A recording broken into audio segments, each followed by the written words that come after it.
Hello বন্ধুরা, আপনারা দেখতাছেন আমার পিছনে বিশাল বিল, আরো দেখতাছেন আমার পিছনে গরু। অনেকগুলো গরু ঘাস খাচ্ছে এই বিলে। মনোমুগ্ধকর পরিবেশ এই বিলে। গ্রামের সৌন্দর্যই আলাদা। ডাইনে বাঁয়ে দেখতাছেন সবুজ আর সবুজ। এখানে আছে ঘাস এবং কি দইঞ্চা গাছ। চলুন আমরা সামনের দিকে যাই। পূর্বে ধান এবং কি ভুট্টা চাষ করা হয়েছে এই জমিতে। এখন বর্ষার মাস, যার কারণে দইঞ্চা চাষ করা হয়েছে এখানে। আরো লক্ষ্য করে দেখুন সামনে মাঠে অনেক গরু ঘাস খাচ্ছে। আমরা চলুন সামনের দিকে যাই।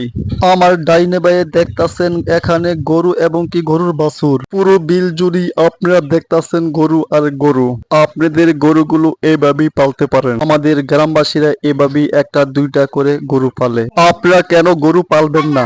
যাতে প্রচুর পরিমাণ লাভ। এই গরুগুলোর দুধ এবং কি গোস্ত খাইতে খুবই সুস্বাদু। কেননা এগুলো কোনো ভেজাল খাবার খাওয়াচ্ছে না। এই গরুগুলো প্রাকৃতিক খাবার খাওয়াইয়া বড় করা হয় এই গরু। এইভাবে পাললে রোগবালা খুবই কম হয়। আরো লক্ষ্য করে দেখুন এখানে দুইটা গরুর বাছুর, একটা দেশি জাত একটা বিদেশি জাত। আমি আপনাদের মাঝে গ্রামের সৌন্দর্য তুলে ধরার চেষ্টা করি। আমাদের কথায় ভুল মনে হলে অবশ্যই আমাদের কমেন্টে জানাবেন। ভিডিওটা ভালো লাগলে অবশ্যই আমাদের চ্যানেলকে সাবস্ক্রাইব করতে ভুলবেন না। এই বলে রাখছি, আমি KM সালাম ছিলেন। আল্লাহ হাফেজ।